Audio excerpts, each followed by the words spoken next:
आपण सर्वजण जाणार आहोत, पण जात असतानाच्या मध्ये एकाला एक लागून 4 चौत्रे आहेत। या पूर्ण इलाक्याला छत्रपती शिवरायांच्या राहत्या राजवाड्याचा, दादा चप्पल नाही घालायची याच्यावरती, हा राहत्या राजवाड्याचा परिसर आहे। आणि याच वाड्यामध्ये आपले महाराज इथे 10 वर्ष राहिले गेले।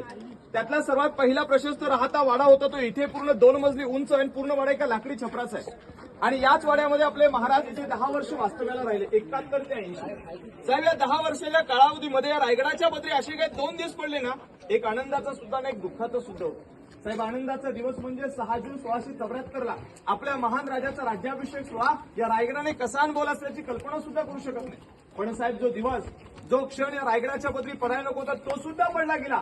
याच ठिकाणावरती आपल्या राजांनी अखेरचा श्वास सोडला। साहेब, ही माती, हे ठिकाण आपल्यासाठी किती महत्वाचं याची कल्पना आहे। इथली माती प्रत्येक शिवभक्त आपल्या कपाळी लावतो। असा राजांचा प्रशस्त राहता राजवाडा जिथे आपल्या राजाने शेवटचा श्वास सोडला गेला। पण इथूनच ती शेवटची अंतिम यात्रा निघाली।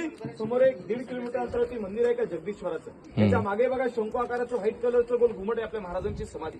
साहेब, अखंड आयुष्यातलं फक्त 50 वर्षाची लागतात। आपले 50 वर्ष कशी निघतात? 20 वर्ष बालपणामध्ये, उरलेल्या 30 वर्षामध्ये मनासारखं स्वतंत्र घर बांधता येत नाही। राजाने खरं तर एक साम्राज्य घडवलं। पण मनापासून एवढं सांगू इच्छितो की अनामवीरा जिथे झाला तुझा जीवनांत, हो पेटली न वाट या धगधगत्या साम्राज्यवीरा। प्रशस्त वाडा इथे होता, कॉर्नरला इथे पाण्याच्या 3 टाक्या होत्या, काहीच्या कृती खड्ड्यात स्नानगृह म्हणजे थोडक्यात त्यांचं ते स्विमिंग पूल होतं। पुढे राजांचं स्वयंपाकघर पाहायला निघूया। बोला छत्रपती श्री शिवाजी महाराज की जय।